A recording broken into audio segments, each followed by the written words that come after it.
All right, let's look at some calculations for the various cost flow assumptions, LIFO, FIFO, and the weighted average cost methods. So what we have here is we have a scenario. It says the Boxwood Company sells blankets for $60 each. That's the sales price, $60.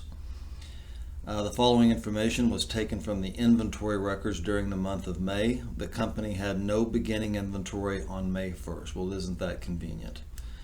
Okay, so it says here, assuming that the company uses a perpetual inventory system, that's very important, determine gross profit, cost of goods sold, and ending inventory for the month of May using the LIFO cost method. So we're going to be doing three things here. So fun. All right, so let's see. They want gross profit, they want cost of goods sold, and they want ending inventory. Okay, so let's do it like this. The first thing we want to understand is our formula for gross profit, and our formula for gross profit is simply sales minus cost of goods sold equals gross profit. Okay, so the first thing I'm going to do is I'm going to come over here and I'm going to determine what my sales are first. So it says that we're selling the blankets for $60 each. So now we just have to determine how many blankets we sold. So let's look here. We've got a sale here on the 10th of May. We sold 3. Then on the 20th we sold 6. So that'd be 9 total. And then on the 23rd of May we sold another 3. So we sold 12 blankets. And let's see here. 12 times 60 should be $720. Okay. So we're going to leave that right there for now because we can't determine gross profit until we have cost of goods sold. So this is one of the ways that questions can kind of trick you. It's important to understand that they're asking for gross profit. That's the first thing they're asking for, but you have to calculate cost of goods sold before you can ever come up with gross profit, and they presented it here a little bit differently. Okay, so again, LIFO method. All right, so we need to determine cost of goods sold. So every time we make a sale, we're going to expense inventory to cost of goods sold. All right, so it says here on May the 10th we sold 3 units. All right, so for that first transaction, because we had no beginning inventory, it really doesn't matter whether we're using FIFO, LIFO, or average cost, because our first in and our last in are the same. We've only made one purchase here so far. So we sold 3 units.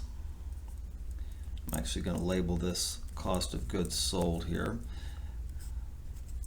We sold 3 units times $20 each, and that's $60. Okay. And then let's drop down here. This is LIFO. On the 20th, we sold 6 units. Well, because we're dealing with last in, first out, all 6 of these units, I should probably say that all 3 of these units came from these 5 units that were purchased here. But now all 6 of these units are going to come from this May 17th purchase. Okay, so we sold 6 more, but this time our cost was $24. Again, last in, first out. And then we made one more sale on the 23rd. 3 units. We would, if we have any remainder from this purchase here, we would use those, and we do. We actually went through 6 of the 10, so we still have 4 left.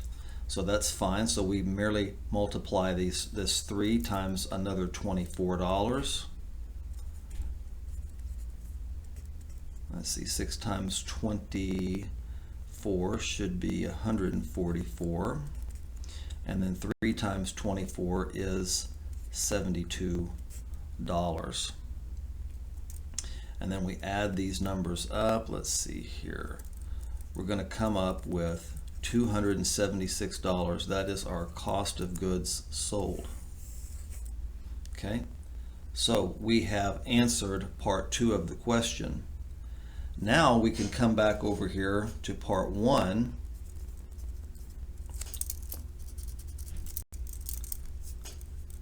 and we can plot our cost of goods sold that we just calculated as $276.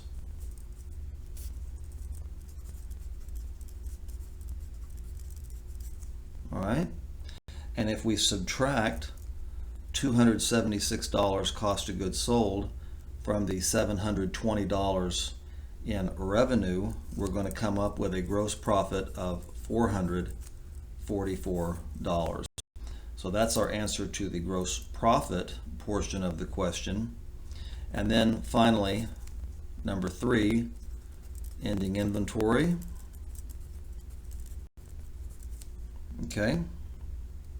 Well, what we need to do is we need to calculate, the first thing we need to do is we need to calculate the total amount of all of the purchases that we made. So on May the 3rd, we purchased 5 units at $20. Okay, that's going to give us $100 in purchases.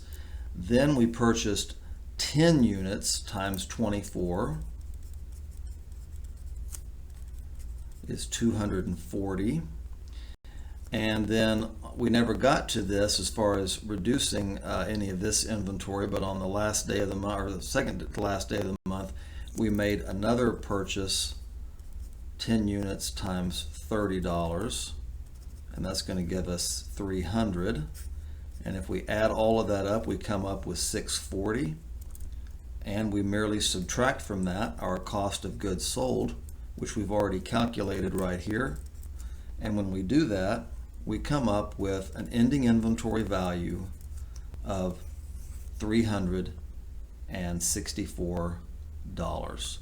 So that is the LIFO cost flow method for these 3 items: gross profit, cost of goods sold, and ending inventory.